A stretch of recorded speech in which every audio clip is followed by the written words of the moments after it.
Hello, welcome to Daily Current Affair MCQ. Today is 16 September 2024. Let's start from our first question. So our first question is प्रधानमंत्री ग्राम सड़क योजना को लेकर के कौन सा स्टेटमेंट सही है वो आपको बताना है। ठीक है, तो आप लोग के पास 10 सेकंड का टाइम में बताओ। ठीक है, और इसका पीडीएफ चाहिए तो आप लोग को टेलीग्राम लिंक पे जाइए, वहाँ टेलीग्राम ग्रुप में आपको मिल जाएगा। और अगर वीडियो अच्छी लगती हो तो लाइक एंड सब्सक्राइब कर दो और आंसर बताओ फटाफट। इसका जो सही आंसर हो जाएगा वो आपका हो जाएगा ये। ठीक है, प्रधानमंत्री ग्राम सड़क योजना जो लॉन्च किया गया आपको पता होगा कि अनकनेक्ट हैबिटेंट के लिए लॉन्च किया गया था। ठीक है, किसके अनकनेक्ट, देखो आपका क्वेश्चन देखोगे तो इसमें ये पता चलेगा कि अनकनेक्ट हैबिटेट के लिए लॉन्च किया गया था, रूरल रोड के लिए नहीं लॉन्च किया गया था। ठीक है, तो आपका फर्स्ट गलत हो जाएगा, सेकंड सही हो जाएगा। ठीक है, चलते हैं नेक्स्ट क्वेश्चन पे। देखो नेक्स्ट क्वेश्चन जो कह रहा है इसमें से कौन सा है जो आपका कहता है कि कॉमन्स जो है उसके रिगार्डिंग कौन सा है, इनमें से कौन कौन सा है जो कॉमन्स में आता है। ठीक है, तो आपको बताना है, तो आप बताओ तो इसमें से कौन कौन सा है जो कॉमन्स में आता है। देखो इसका सही आंसर हो जाएगा सी ओनली 3। ये आपको फर्स्ट सही हो जाएगा, आपका ग्रेजिंग लैंड सही हो जाएगा, आपका फोर्थ आपका लेक एंड पॉन्ड सही हो जाएगा। ठीक है, थर्ड आपका गलत हो जाएगा फार्म लैंड्स। ठीक है, ये गलत हो जाएगा, कॉमन्स में नहीं आता है। ठीक है, चलते हैं नेक्स्ट क्वेश्चन पे। देखो नेक्स्ट क्वेश्चन जो हमारा है वो कह रहा है निपा वायरस को लेकर के। निपा वायरस को लेकर कौन सा स्टेटमेंट आपका सही है वो आपको बताना है, तो आपको बताओ तो।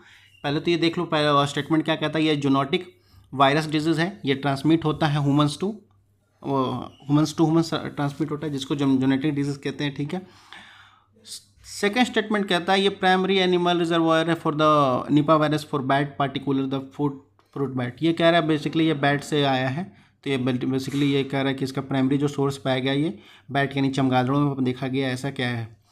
थर्ड स्टेटमेंट कहता है currently no drug no vaccine species for Nipah virus infection. अभी तक निपा वायरस के लिए कोई दवाई नहीं ढूंढी गई। ये आपका तीसरा स्टेटमेंट है। कौन सा स्टेटमेंट सही आपको बताना है, बताओ। इसका सही आंसर सी हो जाएगा ऑल 3, यानी तो आपके सब सही है, कोई इसमें स्टेटमेंट गलत नहीं है। Let's move to the next question. देखो ये हमारा लास्ट क्वेश्चन है। ये कहता है प्रधानमंत्री आवास योजना के रिगार्डिंग कौन सा स्टेटमेंट सही है वो आपको बताना है। ठीक है, ये कह रहा है ये लॉन्च किया गया था आपका 2014 में affordable housing to urban and rural poor को देने के लिए, यानी शहरी और ग्रामीण में क्षेत्रों के जो पुअर लोग हैं, गरीब लोग हैं, उनको प्रोवाइड करने के लिए 2014 में स्कीम लॉन्च की गई थी प्रधानमंत्री मोदी जी के द्वारा। ठीक है, सेकंड स्टेटमेंट कहता है कि it provide the financial असिस्टमेंट of 1.8 lakh for the construction of a house in hilly areas and difficult ट्राइंस। यानी जिनको घर, जो लोग पहाड़ों में रहते हैं या कोई ट्राइंस एरिया में रहते हैं जहाँ मतलब डिफिकल्ट कंस्ट्रक्शन बनाने में, मतलब घर बनाने में बहुत मुश्किल होती है, उन लोगों को फाइनेंशियल असिस्टमेंट 1.1 लाख का दिया जाएगा, ऐसा इस स्टेटमेंट में कह रहा है। ठीक है, क्या ये सही है ये बताना है आपको। तीसरा कहता है credit link subsidy scheme is a की वर्टिकल कंपोनेंट अंडर प्रधानमंत्री आवास योजना अर्बन। ठीक है, तो ये क्रेडिट लिंक सब्सिडी भी प्रोवाइड किया गया क्या वर्टिकल कंपोनेंट को लेकर के, तो ये आपको बताना है। तो इसमें से कौन सा स्टेटमेंट सही है वो आपको बताना है, बताओ तो। इसका आंसर आपका ए हो जाएगा, वन ओनली, केवल एक ही सही है आपका। थर्ड स्टेटमेंट गलत है, सॉरी थर्ड स्टेटमेंट आपका सही है, फर्स्ट गलत है, सेकंड आपका गलत है। ठीक है, केवल थर्ड के थर्ड सही है। ठीक है, ये आपको 2014 में नहीं लॉन्च किया गया था, आपको पता होना चाहिए कि ये 2015 में लॉन्च किया गया था प्रधानमंत्री मोदी जी के ही द्वारा। ठीक है, और 1.8 लाख नहीं दिया जाता है, अगर कोई हिली एरिया में हो तो उनको 1.5 लाख यानी 1.5 लाख रुपया दिया जाता है। ठीक है, तो ये आपका सही आंसर हो जाएगा ओनली 3। ठीक है, केवल 3 स्टेटमेंट आपका सही होगा। तो रखते हैं टुडे यहीं तक आज सेशन को। ठीक है, बाकी वीडियो अच्छी लगी हो तो लाइक एंड सब्सक्राइब कर लेगा। कोई क्वेरी या कोई कमेंट हो तो feel free to ask in comment section. बाकी पढ़ते लिखते रहिए। धन्यवाद, थैंक यू ऑल।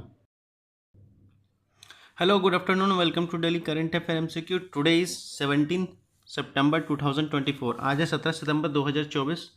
बिना किसी टाइम वेस्ट के अपने पहले क्वेश्चन पे चलते हैं। और क्वेश्चन पे जाने से पहले मैं आप लोग को बता देता हूँ कि अगर इसकी पीडीएफ चाहिए तो आपको डिस्क्रिप्शन में टेलीग्राम का लिंक होगा, टेलीग्राम पे जाइए, वहाँ आपको इसका पीडीएफ मिल जाएगा।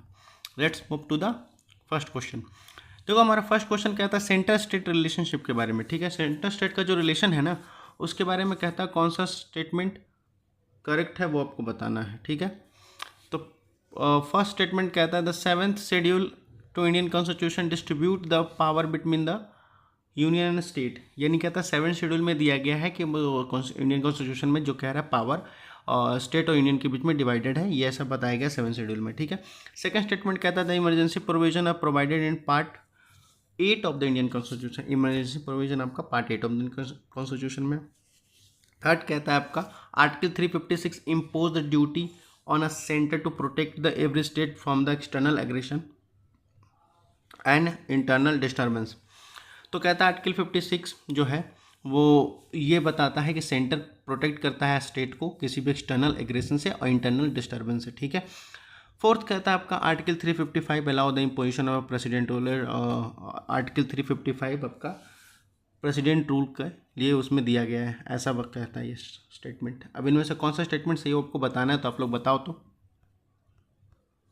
देखो इसका सही आंसर हो जाएगा बी, ओनली 2, 1 एंड 2 आपका सही आंसर हो जाएगा, ठीक है। बाकी ये थर्ड और फोर्थ आपका गलत है, ठीक है। तो ये आपका 1 और 2 सही हो जाएगा, तो आंसर आपका हो जाएगा ऑप्शन बी। चलते हैं नेक्स्ट क्वेश्चन पे। नेक्स्ट क्वेश्चन आपका कहता है कि central drug standard control organization CDSCO के रिगार्डिंग कौन सा स्टेटमेंट ये इंपॉर्टेंट रोल प्ले करता है, वो आपको बताना है, ठीक है। पहला ऑप्शन कहता है to regulate the pricing of pharmaceutical, यानी फार्मास्यूटिकल के प्राइस को रेगुलेट कर रहा है। To promote new drug discovery, नए नए ड्रग्स डिस्कवरी के बारे में यहाँ पर प्रमोट किया जाता है, ठीक है, इस ऑर्गेनाइजेशन के द्वारा। उसके बाद कहता है to oversee the manufacturing and marketing of a drug and medical device in India. Manufacture और मार्केटिंग करते हैं नए ड्रग्स और मेडिकल डिवाइसेस को इस ऑर्गेनाइजेशन के द्वारा। डी कहता है to conduct the clinical trial of all the drug given license, यानी ऐसे जो ड्रग्स हैं जिनके लाइसेंस प्रोवाइड किया गया उनको लाइसेंस और क्लिनिकल ट्रायल के लिए कंडक्ट करता है आपका ये ऑर्गेनाइजेशन, ठीक है, central drug standard control organization. तो इसमें से कौन सा स्टेटमेंट सही है वो आपको बताना है, तो बताओ। देखो इसका सही आंसर हो जाएगा आपका सी, ये oversee and manufacture and marketing करता है ड्रग और मेडिकल डिवाइस को इन इंडिया में, ठीक है। आपका कौन करता है आपका, तो आपका central drug standard control organization, ठीक है। अब चलते हैं हम अपने नेक्स्ट क्वेश्चन पे। देखो हमारा नेक्स्ट क्वेश्चन है जो कह रहा है नेशनल पेंशन स्कीम के बारे में जो NPS आया था, ठीक है, उसके रिगार्डिंग कौन सा स्टेटमेंट सही है वो आपको बताना है, ठीक है। पहला स्टेटमेंट कहता है only government employ can eligible for national pension scheme, केवल सरकारी में काम करने वाले लोग जो हैं जिसको सरकारी नौकरी कहते हैं, क्या वही लोग सिर्फ एलिजिबल हैं। दूसरा स्टेटमेंट कहता है contribution of NPS are eligible for the tax deduction under the section 80C, यानी कंट्रीब्यूशन जो NPS का है वो एलिजिबल होगा टैक्स डिडक्शन के लिए जो आपका दिया गया है अंडर सेक्शन 80C में, ठीक है। थर्ड कहता है कि reserve bank of India is responsible for overseeing the national pension scheme in India. कह रहा है कि नेशनल पेंशन स्कीम जो है इसको कौन देख रेख कर रहा है, किसके अंडर रेगुलेट काम करेगा, रिस्पॉन्सिबल होगा, तो रिजर्व बैंक ऑफ इंडिया, ठीक है। तो इसमें से कौन सा स्टेटमेंट सही है वो आपको बताना है, प्लीज़ आंसर इट।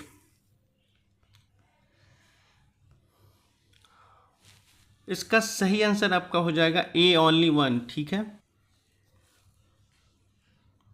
अब इसका ए हो जाएगा ओनली 1 और इसका सही आंसर क्या हो जाएगा, केवल 2 स्टेटमेंट सही है, इसलिए ऑप्शन ए सही है, ठीक है। आपका फर्स्ट और थर्ड स्टेटमेंट गलत है, सेकंड सही है आपका, ठीक है। नेक्स्ट क्वेश्चन कहता है कि अभी हाल ही में ईरान जो है आपको देखने को मिला होगा कि एक हिस्टोरिकल सिल्क रोड सिटी जो शेयर करता है बॉर्डर ईरान के साथ नॉर्थ ईस्ट कंट्री में, तो वो आपको बताना है कौन से कंट्री के साथ शेयर करता है, कौन कौन से। तो पहला ऑप्शन है तुर्कमेनिस्तान, दूसरा ऑप्शन है आपका उज्बेकिस्तान, तीसरा है तजिकिस्तान, चौथा है आपका किर्गिस्तान। कौन सा आंसर है आपको बताओ। इसका सही आंसर आपका हो जाएगा ए, तुर्कमेनिस्तान हो जाएगा, ठीक है। और ये क्वेश्चन इसलिए अभी रिसेंट न्यूज़ में है क्योंकि हाल ही में देखो ईरान जो है ये हमारे इंडियन मुस्लिम्स हैं उनके ऊपर कुछ कमेंट उनके द्वारा आया था, ईरान के द्वारा, ईरान के एक सुप्रीम लीडर है उनके द्वारा। तो उसके बाद क्या हुआ, इंडिया ने आज यानी मंडे को उनका रिप्लाई दिया है और उन्होंने कहा है कि आप अपने मुल्क को देखिए, हमारे भारत में देखना बंद कर दीजिए। ये स्टेटमेंट बाकायदा उनका है, ठीक है। तो that's all for the today session. बाकी कोई क्वेरी या कोई क्वेश्चन हो तो feel free to ask in comment section. बाकी पढ़ते लिखते रहो। धन्यवाद, थैंक यू ऑल, नमस्कार। Hello, welcome to daily current affair MCQ। Today इज़ 18 सितंबर 2024, 18 सितंबर 2024 हो गया है, ठीक है। और आपको करंट अफेयर स्टार्ट करने से पहले एक करंट अफेयर की न्यूज़ दे दी जाए कि दिल्ली के जो चीफ मिनिस्टर हैं आपके अरविंद केजरीवाल जी, उन्होंने रिज़ाइन कर दिया है और उन्हीं के पार्टी के जो नेता हैं एक आतिशी, उनको चीफ मिनिस्टर बनाया गया है, ठीक है। और इसके साथ ही एक करेंट अफेयर आपके साथ ऐड हो जाता है कि जो आतिशी बनी है वो दिल्ली के third women's chief minister, as a women's chief minister third women's female जो है वो चीफ मिनिस्टर बनी है, ठीक है, third female. So let's start from our first question. देखो क्वेश्चन स्टार्ट करने से पहले आप लोग पीडीएफ के लिए कहते रहते हो, तो आप टेलीग्राम लिंक पे जाइएगा, वहाँ आपको पीडीएफ इसका दे दिया जाएगा, ठीक है। So our first question is the justice Verma report committee के बारे में बात करता है, तो इसके रिगार्डिंग कौन सा स्टेटमेंट करेक्ट है वो आपको बताना है। तो बताओ तो आप लोग। पहला तो स्टेटमेंट कहता है कि जस्टिस वर्मा जो है निर्भया गैंग रेप इंसिडेंट के लिए कमेटी बनाई गई थी उसके रिस्पॉन्स में, जब निर्भया गैंग रेप हुआ था 2012 में, ठीक है। दूसरा कहता है it recommend the strengthening the legal framework dealing with the sexual violence, sexual violence को लेकर के मतलब कैसे कम करे उसके रिगार्डिंग कमेटी बनाई गई थी, कैसे इसको रोकना है सेक्सुअल वायलेंस जो हो रही है। थर्ड कहता है recommend the increasing the legal age of the consent from 16 to 21 year. ये कह रहे हैं कि लीगल एज कंसेंट बनाया गया था, ये कमेटी रिकमेंड करता है 16 to 21 ईयर का, ठीक है। फोर्थ कहता है the report paid way for the introduction of sexual harassment for women workplace, तो कह रहा है कि एक इंट्रोडक्शन इन्होंने करवाया था कह सकते हो क्या, sexual harassment of women at work place, ठीक है, प्रिवेंशन प्रोहिबिशन और रिड्रेसल के एक्ट के लेकर के, ठीक है। ये उनका रिकमेंडेशन है, वो उन्होंने बताया था, ठीक है। तो इसके रिगार्डिंग कौन सा स्टेटमेंट सही है वो आपको बताना है। Please answer me. देखो इसका सही आंसर हो जाएगा सी, यानी 3 ओनली 1 2 4 हो जाएगा, ठीक है। ये लीगल एज वाला गलत है, आपको 16 से 21 साल का नहीं दिया गया था, ठीक है। अब देखो कहता है क्या जस्टिस वर्मा कमेटी रिपोर्ट, देखो यहाँ जो जस्टिस वर्मा कमेटी रिपोर्ट है वो क्या कहता है कि जो लीगल वर्क प्लेस था ना, वो आपको क्या कहता है ये कि निर्भया गैंगरेप जो 2012 में इंसिडेंट हुई थी, बहुत ही कह सकते हो हम देश को पूरा माहौल ख़राब कर चुका था ये, तो पूरे देश लोग, तो जिसके रिगार्डिंग ये आपका कमेटी आई थी जस्टिस वर्मा कमेटी, ठीक है, जो crimes such as sexual offence को लेकर के वो बनाया गया था, ठीक है। तो इसमें कौन सा स्टेटमेंट से हो जाएगा, 1 2 4 स्टेटमेंट सही है, ठीक है। आपका थर्ड स्टेटमेंट गलत है। Let's move to the next question. So our next question is blue line at demarcation of the established by united nation, एक 2 कंट्री को सेपरेट करने के लिए ब्लू लाइन दिया गया था यूनाइटेड नेशन के द्वारा, तो वो कौन से 2 देशों को दिया गया है, ठीक है, 2 कंट्री को सेपरेट करने के लिए, लेबनान और सीरिया, इजराइल और जॉर्डन, लेबनान और इजराइल, और सीरिया और इजराइल, कौन है, किसको दिया गया था यूनाइटेड नेशन के द्वारा ब्लू लाइन, बताओ। देखो इसका सही आंसर हो जाएगा सी, लेबनान और इजराइल के बीच में यूनाइटेड स्टेट कह रहा हूँ, यूनाइटेड नेशन ने, यूएन ने दिया था ब्लू लाइन डिमार्केशन, ठीक है, दोनों स्टेट को, ठीक है।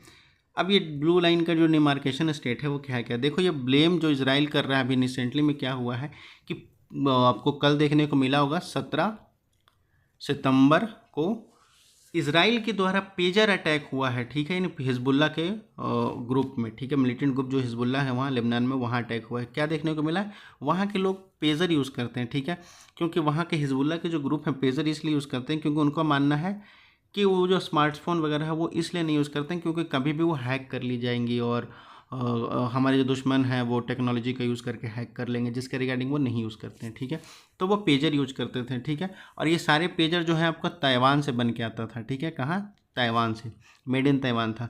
लेकिन उस पेजर में एक देखने को मिला कल 17 सितंबर को कि उस पेजर में अचानक से रिंग बजता है, ठीक है, रिंग बजते हैं 2-3 सेकंड तक, उसके बाद अचानक से वो पेजर ब्लास्ट हो गया, ठीक है। और ऐसा ब्लास्ट हुआ मतलब कम से कम कहा देखा जा रहा है अभी तक, करंट न्यूज़ की बात कर ली जाए तो मोर देन 3000 पीपल जो वहाँ इंजर्ड हो चुके हैं, ठीक है।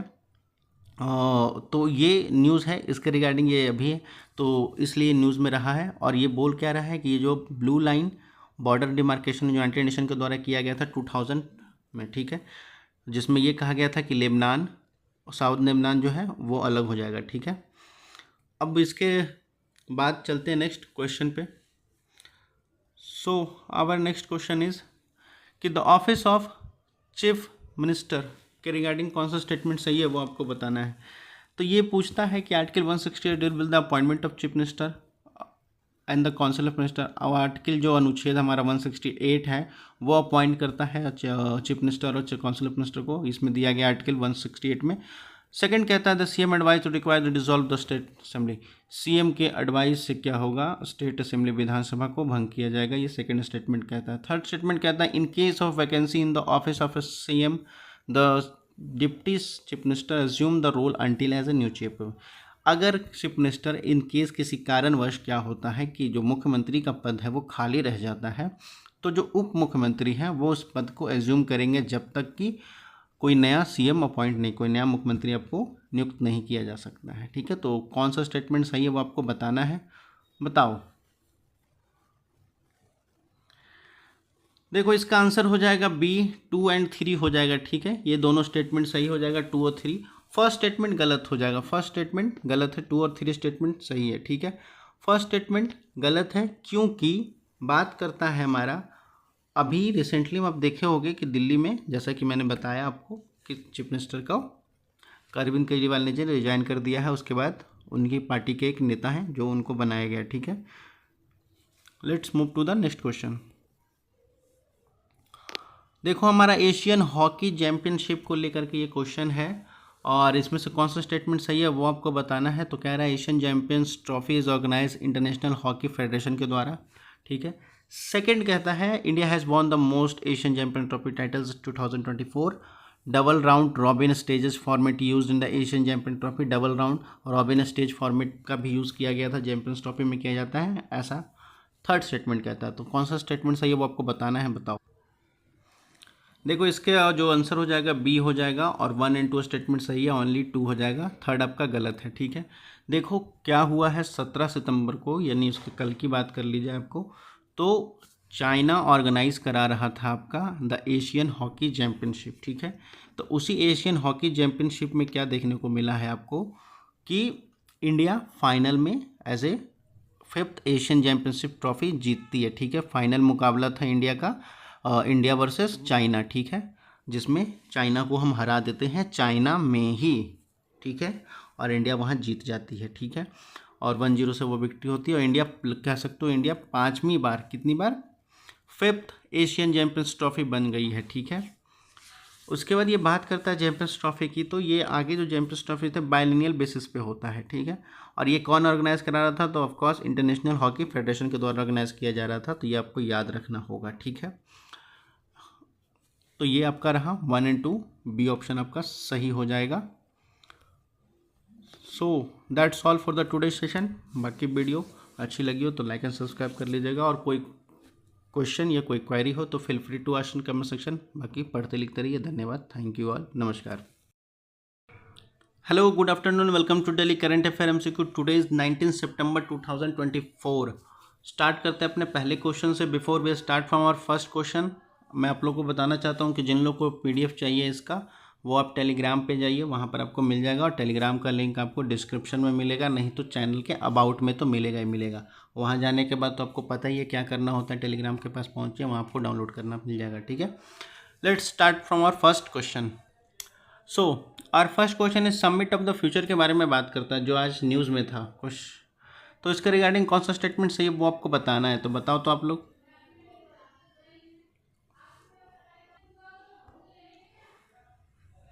इसका सही आंसर सी हो जाएगा, ऑल 3, फर्स्ट सेकंड थर्ड तीनों के तीनों स्टेटमेंट सही हैं। ठीक है, let's go to the next question. So हमारा नेक्स्ट क्वेश्चन है article 35 is that now abrogated हो गया है, मतलब उसके रिगार्डिंग कौन सा स्टेटमेंट सही है वो आपको बताना है। आर्टिकल 35A जो है इज नाउ एब्रोगेटेड, मतलब ख़त्म कर दिया गया है, तो उसके बाद इसमें उसके रिगार्डिंग कौन सा उसका की फीचर क्या था वो आपको बताना है। ठीक है, तो आपके पास 10 सेकंड के टाइम में बताओ, जो आपको वीडियो बाद में देखेंगे वो आप कमेंट सेक्शन में बता सकते हो इसका क्या आंसर है। सो इसका आंसर डी हो जाएगा। जैसा कि हमें पता है special property rights Jammu Kashmir को मिलता था आर्टिकल 35A के तहत, जो कि हटा दिया गया है, और 35 आर्टिकल हटने के बाद, यानी 370 आर्टिकल हटने के बाद जम्मू कश्मीर में पहली बार इलेक्शन होने जा रहा है। ठीक है, तो वहाँ ज़ोरों शोरों से प्रचार चल रहा है अपने पार्टियाँ, और देख रहे होगे न्यूज़ चैनल वाले कवर भी कर रहे हैं। ठीक है, let's move to the next question. So हमारा next question PM Asha scheme को लेकर के कहता है, इसके रिगार्डिंग कौन सा स्टेटमेंट सही है वो आपको बताना है। ठीक है, तो आपको बताओ कौन सा स्टेटमेंट सही होगा। पहला ऑप्शन कहता है ओनली 1, दूसरा कहता है ओनली 2, तीसरा कहता है ओनली 3, फोर्थ कहता है नन ऑफ दिस। तो बताओ कौन सा सही है। सो इसका आंसर ए कहता है ओनली 1, ये फर्स्ट आपका सही होगा, ठीक है। पीएम आशा के रिगार्डिंग 2 और 3 आपका गलत होगा, ठीक है। Let's move to the next question. हमारा ये नेक्स्ट क्वेश्चन जो है वो कह रहा है कि यहाँ अभी जो क्वाड हो रहा है 2024 वो कहाँ होने वाला है, कौन सा कंट्री चेयर करने वाली है 2024 क्वाड सम्मेलन, ठीक है। तो आपको बताना है, पहला ऑप्शन है आपका इंडिया, दूसरा है आपका यूनाइटेड स्टेट यूएस, तीसरा आपका जापान, चौथा आपको पता ही है ऑस्ट्रेलिया। तो बताओ कौन सा होगा। देखो अब इसका आंसर, सही आंसर सी हो जाएगा, जापान इस साल का quad summit organize. Hello, good afternoon, welcome to daily current affair MCQ. Today is 20 सितंबर 2024। स्टार्ट करते हैं अपने पहले क्वेश्चन से।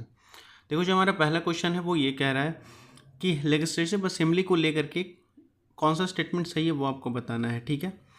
तो ये पूछा है लेजिस्लेटिव असेंबली को लेकर के कौन सा स्टेटमेंट सही है, यानी विधानसभा को लेकर के कौन सा स्टेटमेंट सही है वो आपको बताना है, ठीक है। पहला स्टेटमेंट आपको कहता था article 174 of the Indian constitution provide for the composition of the state legislative assembly, ठीक है। यानी कहता है आर्टिकल 124 जो हमारे इंडियन कॉन्स्टिट्यूशन वो बताता है आपका कंपोजिशन ऑफ स्टेट लेजिस्लेटिव के लिए, ठीक है। सेकंड कहता है कि article 170 of the Indian constitution provide the procedure for the dissolution of the state legislative assembly. State legislative assembly के डिसॉल्व होने की बात बताता है आर्टिकल 170।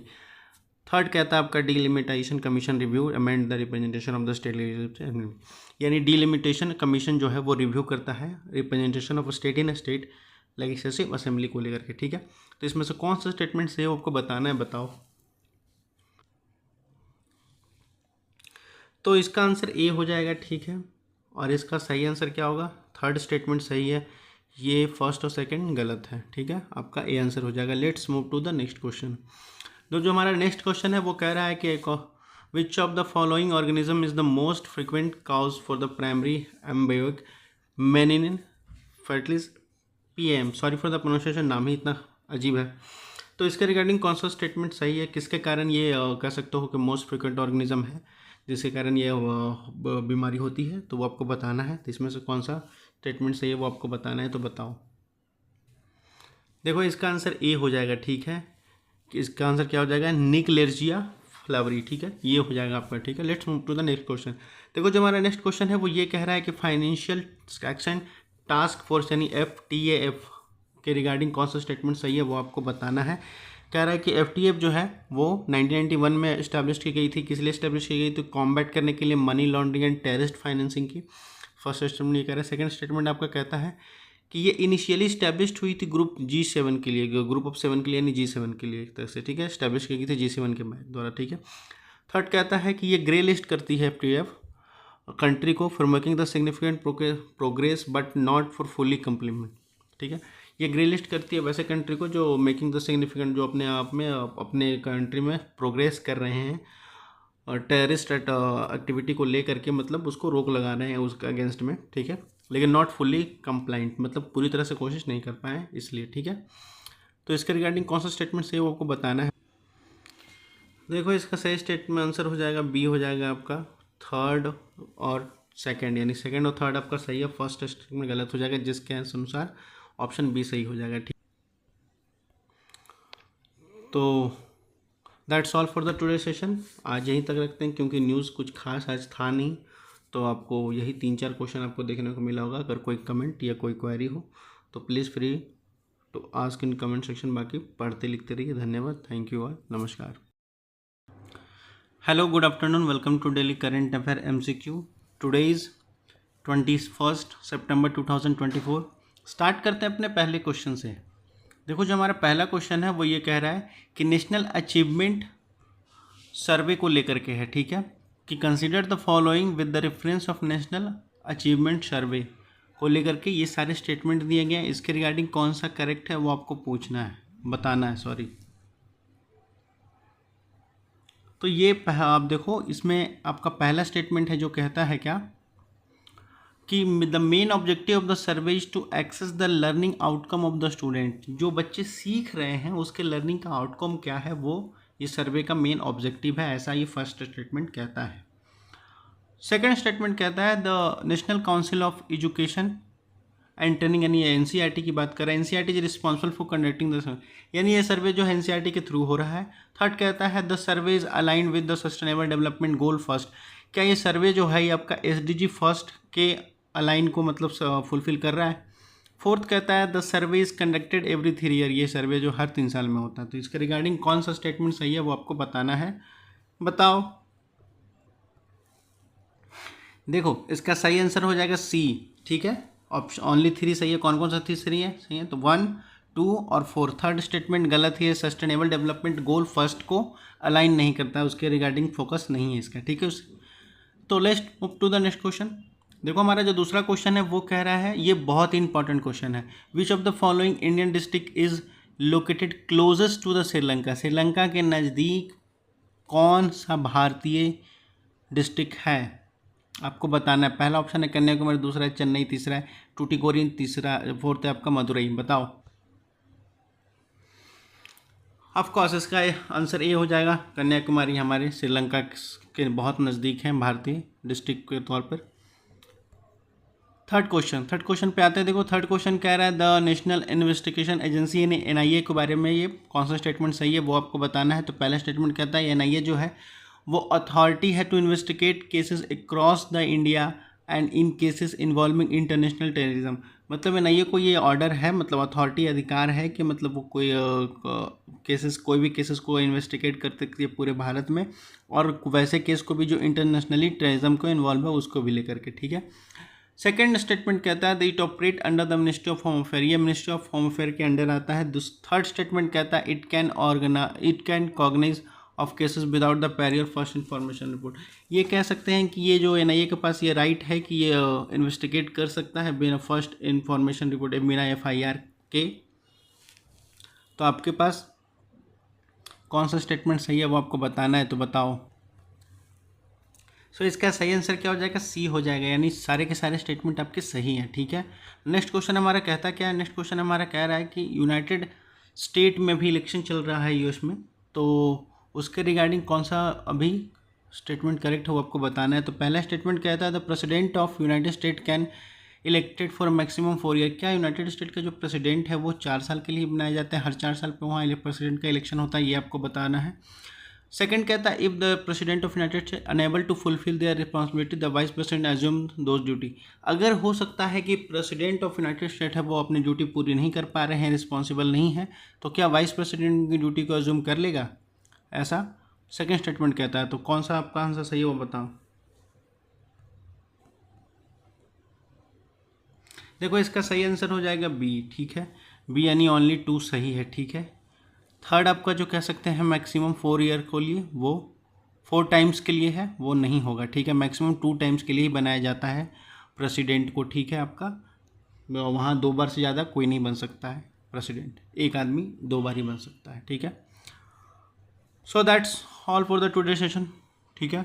बाकी वीडियो अच्छी लगी तो लाइक एंड सब्सक्राइब कर लीजिएगा। अगर कोई क्वायरी या कोई प्रॉब्लम हो तो feel free to ask in comment section. बाकी इसका PDF को टेलीग्राम पे प्रोवाइड कर दिया जाएगा, पढ़ते लिखते रहिए। धन्यवाद, थैंक यू ऑल, नमस्कार।